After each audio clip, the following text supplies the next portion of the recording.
स्वागत है। मैं आपके साथ फरहान नाज।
नमस्कार।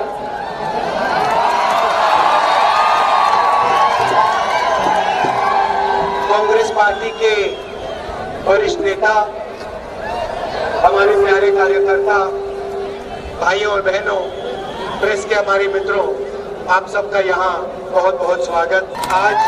आज बसवना जी की जयंती है। आज हम उनकी कर्मभूमि में, जन्मभूमि में हैं और आपने हमारा इतना अच्छा स्वागत किया, इसके लिए सबको बहुत बहुत धन्यवाद। आज सुबह मैं बसवना जी की समाधि गया और वहां पर जो उनकी जिंदगी के काम थे उनको देखने को मिला। कुछ ही दिनों में कर्नाटक में चुनाव आ रहा है और हमें याद रखना चाहिए कि जो लोकतंत्र का आइडिया है, लोकतंत्र की नींव है, वो सबसे पहले बसवना जी ने रखी थी। तो चाहे लोकसभा, राज्यसभा हो, चाहे हमारा कॉन्स्टिट्यूशन हो, या हमारे देश में जो लोकतंत्र का सिस्टम है, उसकी नींव बसवना जी की सोच ने रखी थी। और उनकी सोच थी कि समाज में भाईचारा हो, सबकी इज्जत हो, सबकी आवाज सुनाई दे। उनकी सोच थी कि हर व्यक्ति जरूरी होता है, चाहे वो अमीर हो, गरीब हो, किसी भी धर्म का हो, किसी भी जात का हो, सब लोग जरूरी। और बसवना जी ने कहा था, डरो मत, सच्चाई बोलो और डरो मत, कुछ भी हो जाए डरो मत। और आज अगर हम देखें तो बीजेपी और आरएसएस की विचारधारा देश में नफरत, हिंसा का माहौल बना रही है। प्रधानमंत्री जी और बीजेपी के नेता बसवा जी की बात करते हैं, मगर फिर बसवा जी ने जो कहा था वो नहीं करते। बसवरा जी ने कहा था कि समाज में जो कमजोर लोग हैं उनकी मदद करनी चाहिए। बसवना जी ने ये नहीं कहा था कि अरबपतियों की मदद करो। बसवना जी ने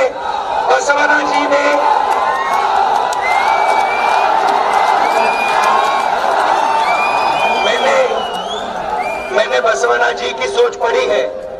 उन्होंने कहीं नहीं लिखा कि देश के धन को अदानी जी को दिलवा दो। पार्लियामेंट हाउस में मैंने भाषण किया। मैंने प्रधानमंत्री से पूछा, आपका अदानी जी से रिश्ता क्या है? देश का पूरा धन अदानी जी को दिया जा रहा है, पोर्ट्स दिए जा रहे हैं, एयरपोर्ट दिए जा रहे हैं, आपका रिश्ता क्या है?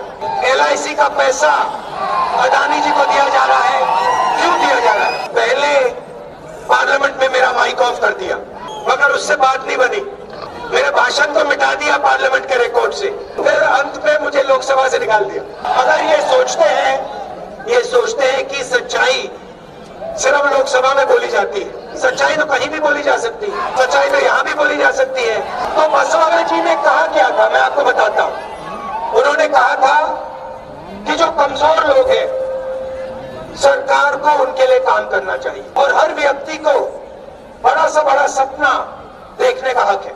किसान का बेटा हवाई जहाज चलाना सीखना चाहता है या बिजनेस में जाना चाहता है अगर मजदूर का बेटा इंजीनियर बनना चाहता है तो उनको भी मौका मिलना चाहिए। बसवना जी ने कहा, उन्होंने ये भी कहा कि महिलाओं की रक्षा होनी चाहिए। तो हमने, कांग्रेस पार्टी ने बसवना जी की जो सोच है उस पे हमने वायदे किए। बसवना जी ने कहा था कि महिलाओं की रक्षा होनी चाहिए। हमने गृह लक्ष्मी स्कीम दिया। सरकार आने के बाद 2000 रुपए हर महीने हर महिला को कांग्रेस पार्टी देगी। 200 यूनिट बिजली मुफ्त में हर महीने हर परिवार को। अन्नभाग्य स्कीम 10 केजी हर महीने चावल हर परिवार के मेंबर को। और शायद सबसे जरूरी युवा निधि 3000 रुपए महीने हर ग्रेजुएट को।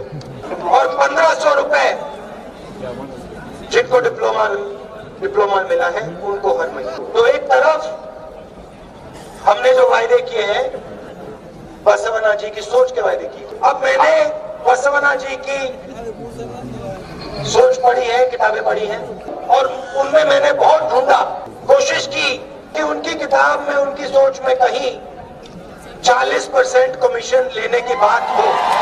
मैंने उनकी सोच में ढूंढने की कोशिश की कि जनता से लूटो, कहीं भी नहीं मिला। बीजेपी की सरकार हिंदुस्तान में सबसे भ्रष्ट सरकार है। 40% कमीशन कम से कम ये लेते हैं। जो भी काम करते हैं, जरूरी युवा निधि 3000 रुपए महीने हर ग्रेजुएट को। और 1500 रुपए जिनको डिप्लोमा मिला है उनको हर महीने। तो एक तरफ हमने जो वायदे किए हैं बसवना जी की सोच के वायदे किए। अब मैंने बसवना जी की सोच पढ़ी है, किताबें पढ़ी हैं और उनमें मैंने बहुत ढूंढा, कोशिश की कि उनकी किताब में, उनकी सोच में कहीं 40% कमीशन लेने की बात हो। मैंने उनकी सोच में ढूंढने की कोशिश की कि जनता से लूटो, कहीं भी नहीं मिला। बीजेपी की सरकार हिंदुस्तान में सबसे भ्रष्ट सरकार है। 40% कमीशन कम से कम ये लेते हैं। जो भी काम करते हैं 40% कमीशन ये लेते हैं। देखिए यहाँ पे हमारे पुलिस वाले मित्र खड़े हैं। 80 लाख रुपए पुलिस सब इंस्पेक्टर स्कैम में इन्होंने लिया। यहाँ पे इंजीनियर्स खड़े होंगे, आप पे भी इन्होंने स्कैम किया। पहली बार कॉन्ट्रैक्टर्स एसोसिएशन ने प्रधानमंत्री को चिट्ठी लिखी। चिट्ठी में लिखा कि भैया प्रधानमंत्री जी 40% कमीशन कर्नाटक में लिया जा रहा है। प्रधानमंत्री ने चिट्ठी का जवाब नहीं दिया, अभी तक जवाब नहीं दिया और जवाब कभी नहीं आने वाला चिट्ठी का। और फिर स्टेज पे जाके प्रधानमंत्री कहते हैं मैं भ्रष्टाचार के खिलाफ खड़ा हूँ। जहाँ भी जाते हैं मगर स्टेज पे दाएं बाएं नहीं दिखते। प्रधानमंत्री जी अपने स्टेज पे देख लीजिए, दाएं बाएं देख लीजिए कौन खड़े हैं आपके साथ। इन्हीं लोगों ने 40% कमीशन लिया है। इसी पैसे से पिछली सरकार के एमएलए छीने गए थे। आप याद रखिए, आपने बीजेपी की सरकार नहीं चुनी थी, ये चोरी की सरकार है। 40% कमीशन वाली सरकार है और इन्होंने एमएलए चुरा कर सरकार बनाई। प्रधानमंत्री जी जरा कर्नाटक को बताइए, ये जो एमएलए खरीदे गए, इनको खरीदने का पैसा कहां से आया? गोवा में खरीदे गए, मध्य प्रदेश में खरीदे गए, कर्नाटक में खरीदे गए, नॉर्थ ईस्ट में खरीदे गए। ये पैसा कहां से आता है?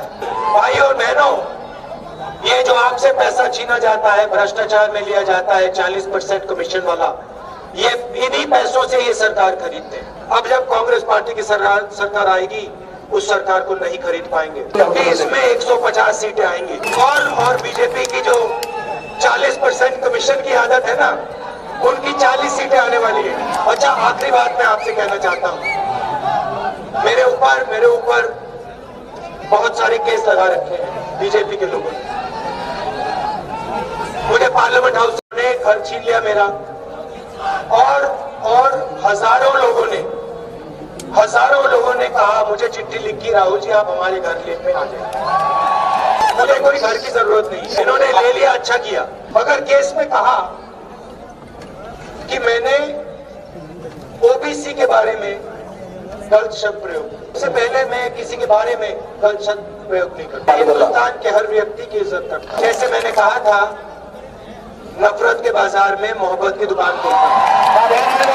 अगर नरेंद्र मोदी जी ने ओबीसी की बात उठाई तो फिर मैं 2-3 चीजें कहना चाहता हूं। सबसे पहले, अगर हम देश की जनता को भागीदारी देना चाहते हैं, अगर हम देश का धन बांटना चाहते हैं, तो हमें ये तो मालूम होना पड़ेगा कि कौन से लोग कितने हैं, कितनी आबादी किसकी है, आदिवासी कितने हैं, दलित कितने हैं, ओबीसी कितने हैं, एससी कितने हैं, माइनॉरिटी कितने हैं, ये पता तो लगाना पड़ेगा। क्योंकि अगर हमें यही नहीं मालूम तो देश के धन को बांटा कैसे जाए। जब यूपीए की सरकार थी, हमने कास्ट सेंसस किया था। उसमें हमने सबसे पूछा था आपकी जात क्या है। नरेंद्र मोदी जी एक काम कीजिए, उस सेंसस के डेटा को पब्लिक कर दीजिए, दूध का दूध पानी का पानी हो जाए। ओबीसी कितने हैं, कौन है, दलित कितने हैं, आदिवासी कितने हैं, माइनॉरिटीज कितने हैं, जनरल कितने, सब पता लग जाए। नरेंद्र मोदी जी से सवाल है, आप ओबीसी सेंसस के डेटा को रिलीज क्यों नहीं कर रहे हो? क्योंकि आप ओबीसी को हिंदुस्तान का धन नहीं बांटना चाहते। क्योंकि अगर आपकी नीयत साफ होती तो आप सेंसस डेटा को रिलीज करते। तो ये हुआ पहला काम। और अगर आप इस काम को नहीं करोगे, पहले हम आप पे दबाव डालेंगे और फिर हम करके दिखाएंगे। दूसरी बात, ये जो 50% का आर्टिफिशियल कैप लगा रखा है रिजर्वेशन पे, उसको आप हटाइए। मतलब जो 50% का कैप लगा रखा है, उसको आप पहले हटाइए। और जिसकी आबादी उतनी भागीदारी होनी चाहिए। तो हिंदुस्तान के धन को, हिंदुस्तान के पावर को सही तरीके से बांटना चाहिए, चाहे वो कोई भी हो। तो नरेंद्र मोदी जी, अगर आप ओबीसी की बात करते हैं तो इन चीजों को आप करिए। आखिरी बात मैं कहना चाहता हूँ, कन्याकुमारी से कश्मीर तक हम पैदल चले। क्यों चले? हिंदुस्तान को जोड़ने के लिए, नफरत मिटाने के लिए। और बीजेपी और आरएसएस की जो विचारधारा है, तो मेन जरूरी बात यह है कि हम आरएसएस बीजेपी के विचारधारा के खिलाफ हैं। हम बीजेपी और आरएसएस जो नफरत और हिंसा फैला रही है, हम उनके खिलाफ हैं और हम उनसे डरने वाले नहीं हैं। आज बीजापुर में राहुल गांधी का जो रैली निकली है, यहाँ देखने को मिलता है कि पूरे बीजापुर में सैलाब की जिस तरह बारिश होती है, उस तरह लोग यहाँ पे जमा हुए हैं। यहाँ के पूरे डिपार्टमेंट के लोग भी यहाँ पे देखने को मिल रहा है कि सब लोगों का यहाँ सहकार मिल रहा है। यहाँ के हिंदू और मुसलमान जिस तरह से पूरे लोग यहाँ पे जमा हुए हैं, ये जमा होने का काफिला जो देखते हैं, तो इससे साबित होता है कि आने वाले दिनों में राहुल गांधी प्राइम मिनिस्टर बनेंगे, इस देश के ऊपर राज करेंगे और पूरे लोगों को पहले अच्छे दिन लगा के देंगे। आज बीजापुर में अब्दुल हमीद मुश्रीफ साहब को ज्यादा से ज्यादा तादाद में लोग वोट डालेंगे और वोट डाल के उनको जिता के लाएंगे। आज तुमको इधर जहाँ तक नारेदार जाती वहाँ तक आप देखेंगे तो सारे लोग आपको नजर आएंगे। आज राहुल गांधी का ये जो यात्रा चली है, ऐसी यात्रा कभी बीजापुर में नहीं हुई थी, उतने बड़े पैमाने पर आज यात्रा चली है। रमनीत पाटिल साहब जिस तरह से लोगों को हमारे सपोर्ट दे रहे हैं, वो काम कर रहे हैं, पूरे लोग भी जो आटो मत क्षेत्र में एक बार कांग्रेस चुन के आएगी और कांग्रेस का बोलबाला होगा। कर्नाटक में कांग्रेस की सरकार होगी और हर कौम को लेकर कांग्रेस प्रकाश चलेगी। इसलिए आप लोग राहुल गांधी जहाँ पे आए, ये सबसे बड़ा कामयाबी हमारे लिए है। राहुल गांधी जैसे आते हैं तो हवा कांग्रेस की तूफान की तरह चलते जाएगी, ये काफिला इसी तरह बढ़ते जाएगा। आज मैं आप सभी लोगों को रिक्वेस्ट करता हूँ कि आप अपना कीमती और अनमोल वोट हमीद को देकर कांग्रेस चुन रहे हैं और जहाँ से लोग जिससे जवाब दे रहे हैं, उसी तरह से आप कांग्रेस को वोट देकर उसे कामयाब लगा के आने वाले दिनों में बसंत गौड़ा को जवाब देने का एक हिम्मत उसे दे और उसे कामयाब बनाए। यहाँ के जो अभी हाल ही बीजेपी से जो खड़े हैं बसंत गौड़ा जी कह रहे हैं कि राहुल गांधी अगर आए तो वो 50,000 लीड से वो चुन के आएंगे बोल के बता रहे हैं। वो ख्वाब में अभी उनको अभी कौन से लोगों का ये नहीं हुआ, जिस तरह राहुल आते हैं 50,000 लीड हो जाती है, तो जब राहुल गांधी आए तो ये समझना 25 के जगह 50,000 लीड हो जाएगी। उसके वो दीवाना हो गया, वो कहीं ना कहीं बातें कर रहा है, वो अपने तरीके से बात कर रहा है, जो उसके बात करने का तरीका ही गलत है। वो लोगों को गाली देने का, भगने के और कुछ नहीं कर सकता। उसके वो दीवाने को हम क्या बोलने का, उसको समझना चाहिए। जब राहुल गांधी आते हैं तो तूफान आए जैसा होता है, वो तूफान के सामने ಇವತ್ತು ರಾಷ್ಟ್ರೀಯ ನಾಯಕರಾದ ಸನ್ಮಾನ್ಯ ರಾಹುಲ್ ಗಾಂಧೀಜಿಯವರು ವಿಜಯಪುರಕ್ಕೆ ಆಗಮಿಸ್ತಾ ಇದ್ದಾರೆ. ನಮಗೆ ಬಹಳ ಸಂತೋಷ ಅನಿಸ್ತಾ ಇದೆ. ಇಂದಿರಾ ಗಾಂಧೀಜಿಯವರ ಮೊಮ್ಮಗ, ಈ ಸೇಮ್ ಇಂದಿರಾ ಗಾಂಧೀಜಿಯವರ ತರಾನೇ ಅವರು ದಿಟ್ಟ ಒಂದು ನಾಯಕರು. ಅವರು ಇವತ್ತು ನಮ್ಮ ವಿಜಯಪುರಕ್ಕೆ ಆಗಮಿಸ್ತಾ ಇದ್ದಾರೆ. ಸನ್ಮಾನ್ಯ ಹಮೀದ್ ಮುಷ್ರೀಫ್ ಸರ್ ಅವರ ಹಾಗೂ ಎಲ್ಲ ಏನು ಒಂದು 8 ಮತಕ್ಷೇತ್ರದ ಒಂದು ಮತಯಾಚನೆ ಆಗಿರ್ಬೋದು ಅಥವಾ ಈ ನಮ್ಮ ಜನಗಳಿಗೆ ಒಂದು ಭೇಟಿ ಕೊಡೋ ಸಲುವಾಗಿ ಇವತ್ತು ರಾಹುಲ್ ಗಾಂಧಿ ಅವರು ಇಲ್ಲಿ ಬರ್ತಾ ಇದ್ದಾರೆ. ನಮ್ಗೆ ಬಹಳ ಹೆಮ್ಮೆ ವಿಷಯ ಅನ್ನಿಸ್ತಾ ಇದೆ. ಮೊದಲು ಅವರು ಕೂಡಲ ಸಂಗಮ, ಇವತ್ತೇನು ಬಸವಣ್ಣ ಜಯಂತಿ ಇತ್ತು, ಕೂಡಲ ಸಂಗಮಕ್ಕೆ ಭೇಟಿ ಕೊಟ್ಟು ಕೂಡಲ ಸಂಗಮದಲ್ಲಿ ಅವರು ಒಂದು